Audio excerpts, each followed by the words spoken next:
24 সালের 5 তারিখে আমাদের একটা ফিজিক্যাল একটা রিলেশন হয় হোটেলে। সো তারপরে আমি ওর হাতটা ধরে বলি, "দেখো, তুমি তো আমার সবকিছু জানছো। আমার সবকিছু তুমি মানছো, দেখছো।" আমি মালয়েশিয়া প্রবাসী। আমার যে বিবাহটা একেবারে অল্প বয়সে বিয়ে করে ফেলি। তবে আমার পছন্দ ছিল না। এটা হচ্ছে কি, আমরা ওই যে ছোটকালে সালমান শাহর মুভি দেখতাম না? যেমন আমার মায়ের আদেশ থাকতো যে ওই মেয়েটা যদি জানতে পারতাম তাইলে হচ্ছে আমার খুব ভালো হইতো। তো ওইভাবে আমার ওই মুভির মতো বিয়েটা করা।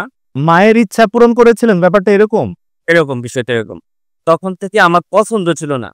তো আমি ভাবতাম যে আমি হয়তো পরবর্তীতে ঠিকঠাক করে নিব। ওইভাবেই আমাদের চলতে থাকে। মানে চলাচলের বিষয় যেটা, সেটা হচ্ছে কি যে আমি মালয়েশিয়া আসার পর আমি একটু রঙিন হয়ে যাই, আর আমার বউ সে তো সাদা কালোই থাকে। এদিক থেকে আমার একটু অপছন্দ থেকেই যায়। তো যাই হোক, তো 2020 সালের এপ্রিলের 27 তারিখে তখন লকডাউন ছিল। একটা নাম্বার আমার চোখে পড়ে। কিভাবে আসছে আমার ফোনে আমি জানি না। তবে নাম্বার, সেভ করা নাম্বার, কে দিয়া। তো ফোন দিয়ে একটা মেয়ে কণ্ঠ পাই। হাই হ্যালো হয়, কথাবার্তা হয় 1 দিন 2 দিন এরকমই আরকি। সে তখন মাস্টার্সের বাংলা বিভাগে পড়ে, 2য় বর্ষের ছাত্রী। তো এইভাবে আমাদের কথা চলে। তবে আমি ফোন যখন করতাম প্রথম পর্যায়ে সে রাত 1টা 2টার সময় বিজি থাকতো। তো আমার পক্ষ থেকে ১ম এরকমই ছিল যে আমি মানে সময় কাটাচ্ছি আরকি। আমার পক্ষ থেকে পরক্রিয়া। তো যাই হোক, 2020 থেকে যখন শুরু হলো জিনিসটা, বছর যাচ্ছে, আমাদের সম্পর্কটা আরো বাড়তেছে। তো এভাবে খুব ক্লোজ আমাদের সম্পর্ক হয়ে যায়, খুবই ক্লোজ। তার ফ্যামিলি সম্পর্কে আমি সম্পূর্ণই জানি, কিন্তু আমার ফ্যামিলি সম্পর্কে সে জানার আগ্রহ তেমন করে না হয়তো। তখন বুঝাইতো যে আমাকে সে বিশ্বাস করে। তার একটা ফেসবুক আইডি, অরিজিনাল যে ফেসবুক আইডিটা, একদিন আমাকে সে আইডির পাসওয়ার্ডটা দেয়। তখন আমি একটু চতুরতা করছি যে আমি লগইন করি নাই, মানে ন্যানো সেকেন্ড, অর্থাৎ 1-2 সেকেন্ডের ভিতরে আমি ওটাকে ব্যানিশ করে দিছি। মানে পাসওয়ার্ডটা অলরেডি আমার কাছে আছে, সে এটা বুঝতে পারে নাই। তো যাই হোক, এভাবে আমার কাছে পাসওয়ার্ডটা থাকলেও আমি ওটাকে লগইন করে আমি দেখি। তো আমি বিষয়গুলো দেখি যে সে অনেক মানুষের সাথেই কথা বলে, লাভ রিলেশনের মতোই কথা হয়। তখন আমার কাছে অপরাধবোধটা আরো জেগে গেল। আমি কিন্তু অলরেডি অপরাধ করতেছি, যেহেতু আমি পরক্রিয়া করছি আমার বউরে। তো এখানে এগুলো আর দেখে আমার হলো অপরাধবোধটা, আমার প্রতারণার জিনিসটা আরো বেড়ে যায়। যে মেয়েটা যখন জানবে যে আমি বিবাহিত, তখন তো সে আর কিছু মনে করবে না। কারণ সে তো আমার সাথেও কথা বলে, আরো 2-4 জনের সাথেও কথা বলে। অথবা আমার প্রতি সে একটু ঘৃণা পোষণ করে সে আমাকে ভুলে যাবে। এইটা ভেবেই আমি আরো তার সাথে আমার সম্পর্কটা কন্টিনিউ করে যাচ্ছি। তার সাথে আমার অনেক বেশি কথা হচ্ছিল আস্তে। সে তার আউট অফ সাইডের যে রিলেশন গুলো অথবা বন্ধুত্বমূলক কথা বলতো, এগুলো আস্তে করে সে ছেড়ে দিল। সম্পূর্ণই আমার উপর ডিপেন্ডেন্ট করতো। এবং আমিও কন্টিনিউ তাকে টাকা-পয়সা যে সাপোর্ট গুলো আছে আমি দিতাম। তো আমার এতে সমস্যা হইতো না। আমি মালয়েশিয়া বিজনেস করি, তো মোটামুটি একটা পর্যায়ে প্রত্যেক মাসে একটা কন্টিনিউ একটা টাকা দিয়ে যেতাম। তো এভাবে দিয়ে যাওয়ার পর সো তখন আমার বাড়ি আসার সময় আসতো। তবে আমি কখনো ওকে বিয়ের প্রতিশ্রুতি দেইনি। আমি কখনোই দেইনি। আমি তো জানি যে আমার ভিতরে আছে, অপরাধ আছে। আমি বিয়ে করব না। তো তারপরেও সে আমাকে বলে যে আমরা দুজন দেখা করব। তারপর দুজনের মুখোমুখি সাক্ষাৎ হবে। যদি দেখা হয় আমাদের বিয়েটা হবে। তো আমি একটু প্ল্যান করি, আমার বোনকে দিয়ে ওকে বলাই যে এত দূরে তার বাড়ি, এত দূরে বিবাহটা আমার বাড়ির থেকে মা-বাবা কেউই মানতেছে না। তো আপনি এখানেই স্টপ করেন। সম্পর্কটা বাদ দেন। আমি আসলে এখানে স্টপ করতে যাচ্ছিলাম। এটা কাকে দিয়ে বলিয়েছিলেন? আপনার বোনকে দিয়ে? আমার আপন ছোট বোন। আমি আমার বিষয়টা খুলে বলি আমার ছোট বোনকে। তারপরে তো একটু প্রতিদিন দেখ আমার এই বিপদ থেকে তুই রক্ষা করবো না। তো আচ্ছা, ও বলল যে আচ্ছা ঠিক আছে। তারপরেও আমার বোন ফোন করে ঠিক আমি যেভাবে শিখিয়ে দেই সেভাবে শিখিয়ে দেয়। এবং আমি যে আমার যে ১ম ওয়াইফ তাকেই আবার নতুন করে বিয়ের একটা মানে সাজাই ওর কাছে আরকি, এইভাবে একটা পরিকল্পনা আমার বোনকে দিয়ে বলাই যে আমার অমুক জায়গার অমুক আত্মীয় হবে, তাকে সে বিয়ে করবে। এটা পরিকল্পনা হয়ে গেছে। আসার সঙ্গে বিয়ে হবে। বলার পর ও সবাইকেও খুঁজে বের করে ফেলে। আমার বড় ভাইয়ের সাথে, আমার ছোট ভাইয়ের সাথে, আমার ভাবির সাথে, আমার বোনের সাথে, আমার ওয়াইফের সাথেও কথা হয়ে যায় ওই একদিনের ভিতরে। তারপরে ও আমাকে বলে যে এরকম বিষয়, সব তো জানাজানি হয়ে গেছে। তখন আমি ওর কাছে পরে বলি, মাপ চাই, অনেক কষ্ট, দুঃখ ভরা ক্লান্ত আমি কান্না করে আমি একটু বলছেন ২ হাত জোড়ে ক্ষমা চাই যে আমাকে তুমি আল্লাহর রাস্তায় মাফ করো, আমাকে ক্ষমা করো, আমার অন্যায় হয়েছে। কিন্তু ও আমাকে তখন থেকেই ব্ল্যাকমেইল করা শুরু করে দেয়। আমার কিছু ছবি ছিল, যেহেতু আমরা আসলে 4 বছরে স্বামী স্ত্রী হিসেবেই ছিলাম। অনেক বেশি অনেক বেশি স্মার্ট ছিল এবং আমার অনেক পছন্দ ছিল, এটা সত্য কথা। তো আমাকে তখনই ব্ল্যাকমেল করা শুরু করে দেয় যে আমি চুলে আগুন ধরাই দিব, আমি কিন্তু বুকে ছুরি নেব, আমি কিন্তু বোমের ওষুধ খাবো, আমি কিন্তু আত্মহত্যা করবো, আমাকে বিয়ে করতেই হবে। তোমার পাঁচ আছে এইগুলো আমার কোনো সমস্যা না, তোমাকে আমার বিয়ে করতে হবে এবং আমার সাথে তোমার কথা দিতে হবে। ওই দিনই আমাকে কোরআন শরীফ সাপ্তায়াত করে সে আমাকে বলল যে আমি তোমাকে স্বামী হিসেবে গ্রহণ করলাম, আর এবং আমাকে যে বলাইলো এবং আমিও বললাম যে তো আমি তোমাকে স্ত্রী হিসেবে গ্রহণ করলাম। এই কথা বলার পর আমি ওকে বললাম যে দেখো যা আবার হয়ে গেছে, তুমি একটু চুপ থাইকো, তুমি একটু নীরব থাইকো, তুমি একটু ধৈর্য ধরো, আমি বাড়ি এসে সবকিছু সেটেল করবো। কিন্তু বিষয়টা ও কখনো নীরব থাকেনি, ও আমার সম্মানও নষ্ট করছে, আমাকে ভালোবাসে। যেমন আমার গ্রামের মেম্বার, চেয়ারম্যান, ছোট ভাই ব্রাদার, বড় ভাই ব্রাদার, আত্মীয় স্বজন যে যেখানে আছে কমসে কম 100 মানুষের কাছে আমার কিছু ছবি, আমার কিছু ভিডিও, আমার কিছু SMS সবাই দিতে লাগলো। পার্সোনাল আমরা যে শেয়ার করতাম এই ছবিগুলো দিতে লাগলো, কিন্তু আমার তেমন কোনো পার্সোনাল ছবি ছিল না ওর কাছে।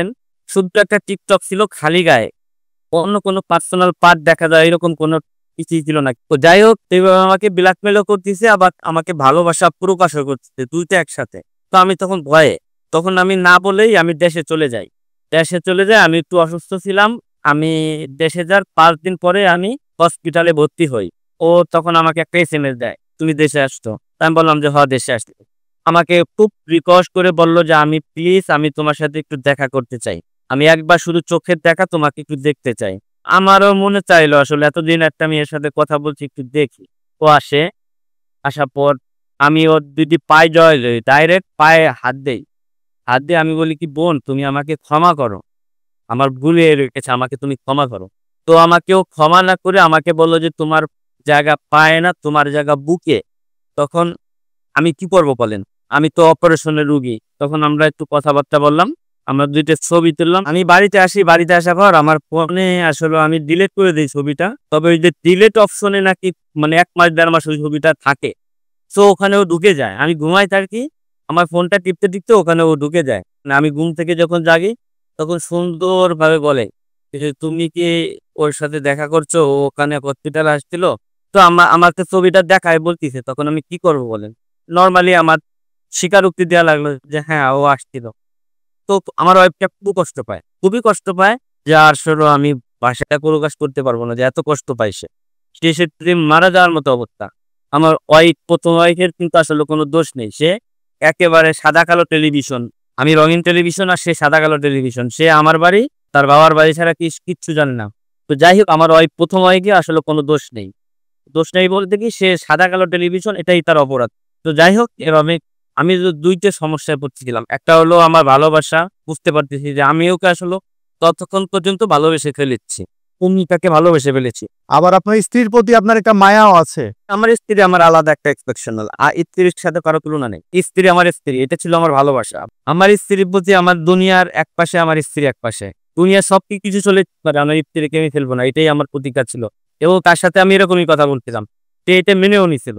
তো যাই হোক, তারপরে কথা বলতেছিলাম। 2024 সালের জানুয়ারি 5 তারিখে আমাকে খুবই রিকোয়েস্ট করে যে তুমি ঢাকায় আসো, আমি তোমাকে আরেকবার দেখতে চাই। তো আমরা ঢাকায় যাই।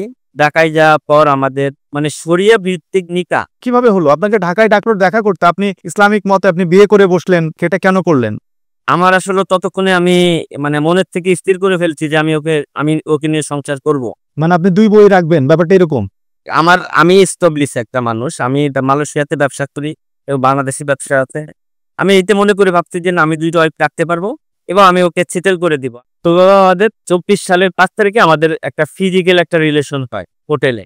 তো তারপরে আমি ওর হাতটা ধরে বলি দেখো তুমি তো আমার সবকিছু জানছো, আমার সবকিছু তুমি মানছো, দেখছো, আমার বাচ্চা আছে, আমার কিন্তু 2টা বেবি আছে।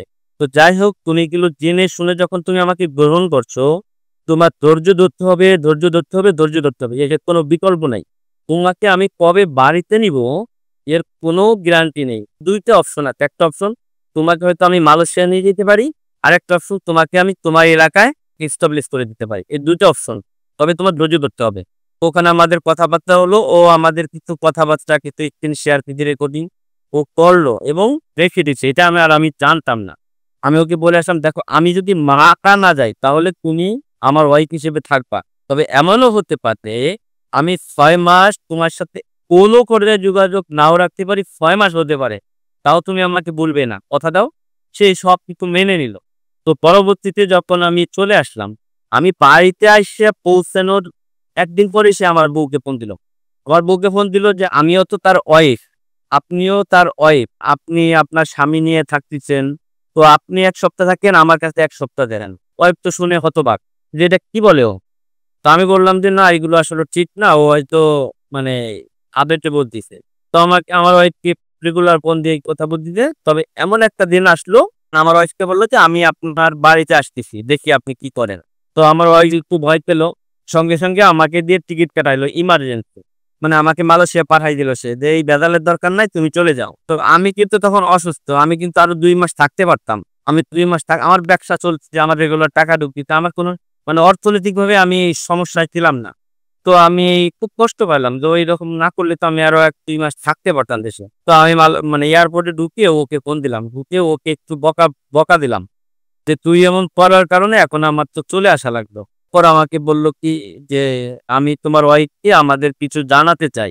তখনো পর্যন্ত আমার ওয়াইফ জানে না যে আমাদের 5 তারিখে আমাদের মিট হইতে, আমাদের ফিজিক্যালি হইতে। আমি কই আচ্ছা তুমি জানাও, তবে কোনো কিছু দিও না। স্ক্রিনশট যেগুলো তুমি রাখছো হয়তো, খুবই এখানে সিরিয়াস কিছু কথা আছে, যেমন আমি ওর সাথে যে শারীরিক সম্পর্কটা হইছে, এই বিষয়গুলো আমাদের ফোনে কথাবার্তা মানে SMS হচ্ছিল, যে এমনটা মানে খুব ডিপলি কথা আমি এখানে বলতে যাচ্ছি না। তো এই কথাগুলো খুবই স্বামী স্ত্রী যে বলে থাকে আর কি, বেড শেয়ারের পরে। তো আমি বলি কি তুমি এইগুলো স্ক্রিনশট দিও না, তুমি এমনি মুখে বলো যে আসলে আমাদের বিয়ে হয়ে গেছে, আপনি জিনিসটা মেনে নেন। এইভাবে ওরে বলতে বলতে ও করে কি স্ক্রিনশট গুলো সব কিছু দিয়ে দিতে, আমার ওয়াইফকে এক ডিউটি সব জানাই ফেলতে। শুধু আমার স্ত্রীকে জানাইলে তো ভালো হইতো, আমার স্ত্রীকে জানাইতে, আমার স্ত্রীর বড় ভাইকে জানাইতে, ছোট ভাইকে জানাইতে, আমার ছোট ভাইকে জানাইতে, আমার ছোট বোনকে জানাইতে, বড় ভাইকে জানাইতে, ভাবিকে জানাইতে, এরকম মনে হইতে 2-4-10-20 জনকে সে এই জিনিসগুলো দিছে। আমার ছোট বোন তো এগুলো দেখার জন্য প্রস্তুত ছিল না, আমার ছোট ভাই তো আমার এই সম্পর্কে দেখার জন্য প্রস্তুত ছিল না, কিন্তু সে গণহারে মানুষকে দিতে লাগলো আমার এই জিনিসগুলো। তখন আমি খুবই কষ্ট পাই, আমি কষ্ট পেয়ে আর আমি তার সাথে তেমন সম্পর্ক রাখতে চাই না। তবে আমি আসলে তাকে ভুলতে পারি না, ভুলার জন্য যথেষ্ট চেষ্টা করতেছি, ভুলতে পারিনি। সে তার শেষ পর্যন্ত আমার ওয়াইফকে বলে যে আমি এটা প্রতিশোধ নিচ্ছি। ও যখন তার বিয়ের কথা আমার সাথে সে গোপন করছে, এই গোপন করার কারণে আমি তার সাথে ফিজিক্যাল করে আপনাদের সংসারটাকে তাছনাছ করে দেওয়া যে মূল কারিগর, সেটা আমি গ্রহণ করলাম, এবং এই সংসারটা যাতে ধ্বংস হয়ে যায় সেজন্যই আমি তার সাথে প্রতারণা করছি। আমি আমার সাথে যে সে ফিজিক্যালি একটা ডেট হইতে, এতে চাচ্ছিল তার প্রতারণা আমার সংসার ভাঙার জন্য। কিন্তু আমার এটা আসলে বিশ্বাস হয় না এখনো পর্যন্ত। তারপরে আমি ওরে বলি কি যে তুমি একটা কাজ করো, তুই পাসপোর্ট করো, পাসপোর্ট করার পর তুমি মালয়েশিয়া চলে এসো। এটা দ্বিতীয় স্ত্রীকে বলেছেন? DPSC কে বলছি টাকা দিলাম, পাসপোর্ট করো। এদিকে দ্বিতীয় স্ত্রী বাড়ি যাইয়েই ও আর একটা বিয়ের প্রস্তুতি অলরেডি নিয়ে নিছে। ওর একই উপজেলায় অন্য একটা ছেলেকে ও বিয়ের প্রস্তুতি অলরেডি নিয়ে নিছে। এর ভিতরে ও করছে কি আমার কাছ থেকে টাকা নিল পাসপোর্ট করার জন্য, আর ওই সময় ওই ছেলেকেও বিয়ে করে ফেললো। আমি ওর জন্য সবকিছু করার পর হঠাৎ পথিমধ্যে আমি জানতে পারলাম, আমাকে একজন ফোন করে বলল, ওর একটা মেয়ে ফ্রেন্ড ফোন করে বলল যে বিয়ে হয়ে গেছে শুক্রবারে, জানেন? তো আমি হতভম্ব হয়ে গেলাম, কি বলে? মানে আমি হোয়াটসঅ্যাপে যাই দেখি আমি নাই, ইমোতে যাই নাই, কলে যাই নাই, সব জায়গা থেকে আমি আউট। এমন আউটই হয়েছি যে আমার কোনো নাম গন্ধ কিছু নাই, সব জায়গাতে আমি ব্লকই। তো আমি আসলে একটু হয়ে যাই, আশ্চর্য হয়ে যাই। তো এরপরের থেকে বিয়ের মনে হয় 3 থেকে 4 দিনের ভিতর আমাকে আবার ফোন করে, আমাকে বলে যে আমি বাজারের কাঁচামাল না, দেখো আমি বিয়ে করে দেখাই দিলাম। তো এরপরের থেকে আমার সংসারের যে সমস্যাটা হইতে, আমার সংসার কিন্তু ধ্বংস। আমার ওয়াইফ কিন্তু আর এখন আমার ওয়াইফ আগের স্থানে নেই, আমার সংসারটাকে একেবারে তাছনাছ করে দিতে। বিয়ের পরও তারা এখনো আমার আমার সংসারটা কিভাবে ধ্বংস হয়ে যায় সেই চেষ্টাটা করতেছে, এখনো করতে। সে ফেক আইডি চালাইয়া আমার মনে করেন যে আমার চাচা শিশুদের মানে মেসেজ দিয়ে বলে যে আমার আমার কিছু ছবি দেখায়, মেসেজ দেখায় প্রকৃতিতে, এই ছেলেটা আমাকে বিয়ে করতে 4 বছর হইছে, আমার কোনো খবর নেয় না, আমার সংসারে কোনো ভরণ পোষণ দেয় না, কিচ্ছু দেয় না। এইভাবে হলো আমার চাচা শ্বশুররা বলে। আর আমার ভাইরে ফোন দিয়ে বলে কি যে আপনার ভাইরে না করেন আমাকে ডিস্টার্ব করে। তবে আমিও কিছু করছি তার করছি। যেমন আমি তার শ্বশুরবাড়ির কিছু এলাকায় কয়েকজনকে আমি ২-৪ জনকে আমি নক করে আমিও বলছি যে আমার তার সাথে সম্পর্ক ছিল, আমার তার সাথে বিয়ে দিল।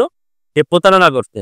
এই হচ্ছে আমাদের অবস্থা। তো এইভাবে এখনো পর্যন্ত যুদ্ধ চলছে। তবে আমার লাইফটা এমন একটা অবস্থা হইছে যে আমার বাবা একটা হাজি সাহেব, আমার বাবা একটা মাদ্রাসা শিক্ষক, আমাদের ফ্যামিলির সবাই মোটামুটি শিক্ষিত। তো আমি আর একটা বছর হচ্ছে আমি অলরেডি মানে এভরি ডে আমার অ্যালকোহলের ভিতর থাকতে হয়। এমন একটা অবস্থা হয়ে গেছে। না পারতেছি আমার সংসারটাকে সুন্দর করে রাখতে। কারণ আমার ওয়াইফ আমাকে এখন ১ পয়সা দিয়েও মূল্য দেয় না, ১ পয়সা দিয়েও দাম দেয় না, ১ পয়সা দিয়েও বিশ্বাস করে না। এবং আমার ওয়াইফ আমাকে বলছে, "তুমি যা করছো আমার জন্য এগুলো ৪ আনা পয়সার মূল্য নেই। কারণ আমার সাথে যে প্রতারণা তুমি করছো তার জন্য তুমি স্বামী হিসেবে যোগ্য না।" এদিকে ওর থেকে আমি যে ইটা পাইলাম, সব দিক দিয়ে প্রত্যেকটা রাত আমি ১ টা বছর মনে হয় যে আমি মানে ঘুমাতে পারি না। এমন একটা পরিস্থিতির শিকার হয়ে আছি যেটা আসলে মানুষকে বোঝানোও সম্ভব না যে আসলে কোন পরিস্থিতির শিকার হইছে। এদিকে আমার ওয়াইফটার আমার সংসারটাও শেষ হলো। এদিকে আমি যাকে ভালোবাসলাম, যাকে পছন্দ করলাম, যাকে এত টাকা পয়সা দিলাম, তো আমি তার সাথে ২০২০ সালের থেকে শুরু করে ২০২৪ সাল পর্যন্ত এত করে মোটামুটি আমার থেকে ৪ থেকে ৫ লাখ টাকা আমার দেয়া হইছে। কিন্তু এই টাকাটা আমার কাছে ডাজন্ট ম্যাটার। আমার সম্মানটা যে নষ্ট হইছে, আমার বাড়ি থেকে যে পারিবারিকভাবে যে আমার ক্ষতিগ্রস্তটা হইছে, এতে আমি কোনোভাবেই আর ফেরত পাচ্ছি না। আমি আমার ১ম স্ত্রীকে বলতে চাই, "দেখো মানুষ তো ভুল করে। আমি আমার ভুলের জন্য আমি আন্তরিকভাবে সরি বলতেছি। আমি আন্তরিকভাবে ক্ষমা চাচ্ছি। যে ক্ষমা করে দাও, নতুন করে জীবন শুরু করো। আমাদের বাচ্চা আছে, আমাদের পরিবার আছে। আমাকে ক্ষমা করে নতুন করে আমাকে গ্রহণ করো। আমরা নতুন করে জীবন সংসার করি। আমরা সুখী হওয়ার চেষ্টা করি।